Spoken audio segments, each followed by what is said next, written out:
Friends, recent గా court film చూశాను. చాలా బాగుంది. నటినటులు ప్రియదర్శి, హర్ష రోషన్, శ్రీదేవి, శివాజీ, సాయి కుమార్, హర్షవర్ధన్, రోహిణి, సురభి ప్రభావతి, శుభలేఖ సుధాకర్ తదితరులు నటించారు. సంగీతం వచ్చేసి Baby movie music director Vijay Bulganin అందించారు. అలాగే దర్శకత్వం రామ్ జగదీష్ అందించారు. ప్రియదర్శి లీడ్ క్యారెక్టర్ చేశాడు ఈ సినిమాలో. హీరోని ఛాలెంజ్ చేశాడు, సినిమా నచ్చకపోతే తన హిట్ 3 ఫిల్మ్ చూడొద్దు అని. తను చెప్పినట్టుగానే ఈ సినిమా భారీ హిట్ అవుతుంది. ప్లాట్ వచ్చేసరికి ఒక 19 ఇయర్స్ కుర్రాడి మీద తప్పుడు కేసెస్ వేస్తే దాన్ని ఎలాగ డిఫెండ్ చేశారు అనేది చాలా చాలా ఆసక్తిగా ఉంటుంది.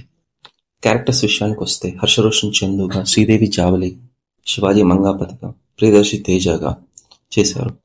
ఇంకా కథ విషయానికి వస్తే వైజాగ్లో ఇంటర్ చదివి పార్ట్ టైం జాబ్ చేసుకునే చందు ఇంటర్ సెకండ్ ఇయర్ చదువుతున్న జావలి ప్రేమలో పడతాడు. శ్రీదేవి మావయ్య మంగాపతి అంటే మన శివాజీ పరువు కోసం ప్రాణం ఇచ్చే మనిషి. చందు జావలి విషయం మంగాపతికి తెలియడంతో జావలి చందు ఇంట్లో ఉన్నప్పుడు శ్రీదేవి ఫ్యామిలీతో పాటు పోలీసులు తీసుకొచ్చి అతన్ని అరెస్ట్ చేయిస్తాడు. అతనిపై రకరకాల కేసులు పెట్టిస్తాడు. శ్రీదేవికి ఇంకా 18 ఏళ్లు రాకపోవడంతో ఫోక్సో కేసు కూడా పెట్టిస్తాడు. చందు ఈ కేసులో పూర్తిగా ఇరుక్కుపోతాడు. చుట్టూ ఉన్న వ్యవస్థలను అతడికి వ్యతిరేకంగా పనిచేస్తాయి. ఈ స్థితిలో అప్పటిదాకా కేసు వాదించిన తేజ అంటే ప్రియదర్శి ఈ కేసును తీసుకుంటాడు. క్యారెక్టర్స్, డైలాగ్, తీసిన విధానం అన్ని చాలా బాగున్నాయి. హర్షవర్ధన్, ప్రియదర్శి మధ్య జరిగే కోర్టు సన్నివేశాలు చాలా ఆకట్టుకుంటాయి.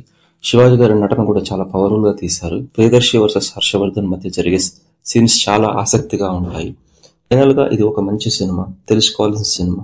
చదువు రాకపోయినా చట్టం మాత్రం తెలియాలి, చదువుతో పాటు చట్టం కూడా తెలియాలి అనేది concept. Thanks for watching. Please like, share and subscribe.